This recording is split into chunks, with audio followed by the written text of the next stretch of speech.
Hey guys, since I wasn't able to hang out with you online due to some huge technical difficulties, I'm just going to share with you a few thoughts that I wanted to share, and unfortunately I won't be able to answer your questions. So talking about Google Sites, you can see I have one up on the screen now.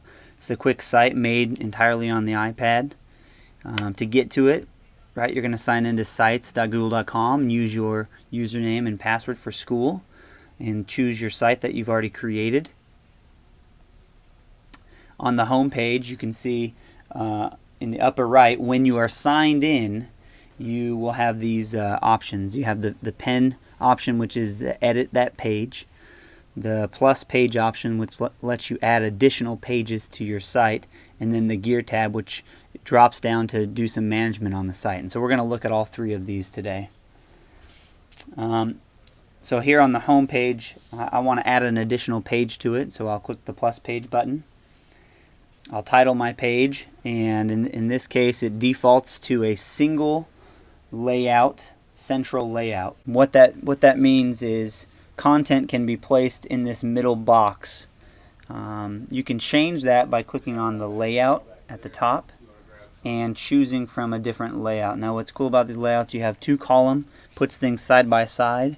This is great if you're trying to format maybe a picture with some text along the side of it, and make things look nice and symmetrical on the screen. I like this two column with a top and bottom row, and so you can see now I have 4 different areas that I can add content onto the page. So the next thing I'm going to do is I've actually written up all the text that I want for my site in a Google Doc.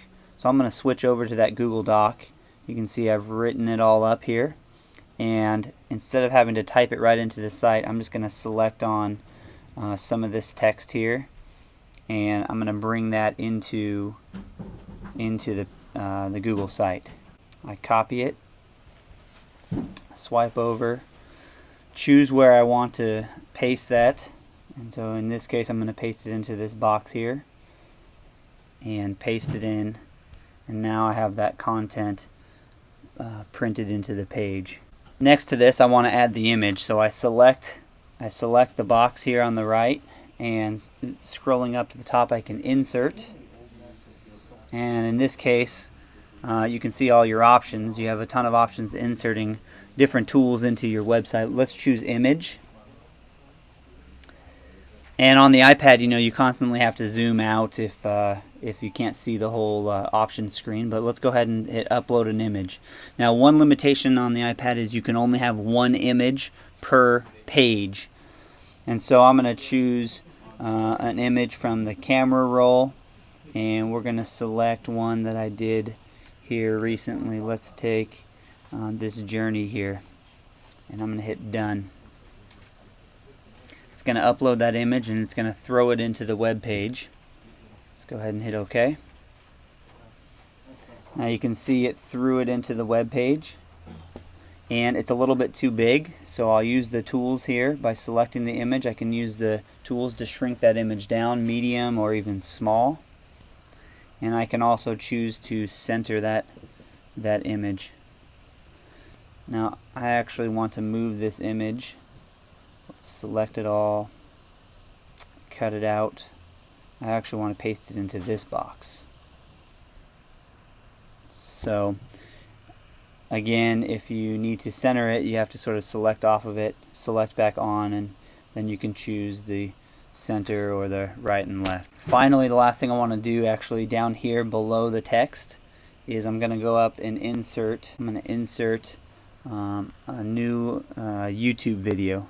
And so to insert a YouTube video, here's what comes up. You need to paste the URL of that video. And so to do that, you gotta, of course, have the URL. On a new tab here, I opened up the video I want to embed. And I'm going to take the URL, which is this long crazy thing here, and copy that. And copy it. And then come back to the Google site. Paste that thing in there. Gives me a little preview saying that's the one I want. Do I want to include a border, include a title? Sounds good to me. Hit save. And now this YouTube video has been inserted into the site. Again, I want to take and move this. So what I'm going to do is select all of this content in this square here. I'm going to cut that out and bring it down to the bottom box.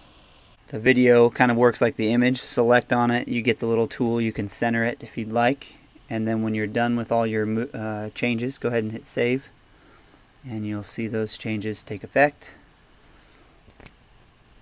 My image, my text, and my YouTube video.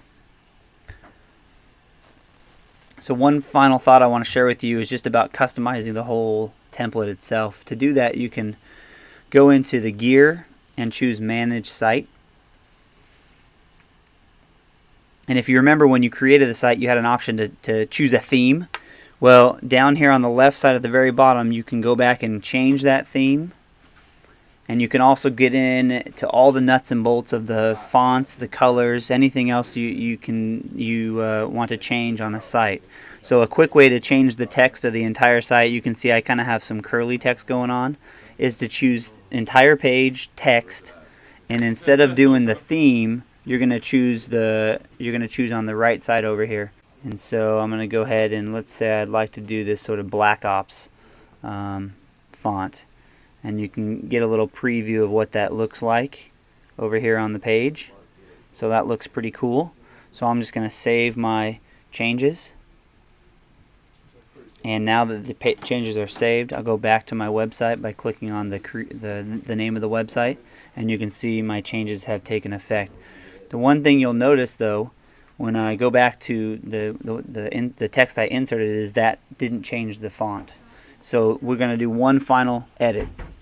Edit this page, and if you want the text that you input to be the text, to be the default text for the web page, what you need to do is select it all and use this little TX button to cancel any formatting. And now you can see when it comes in, now it changed it to the default text.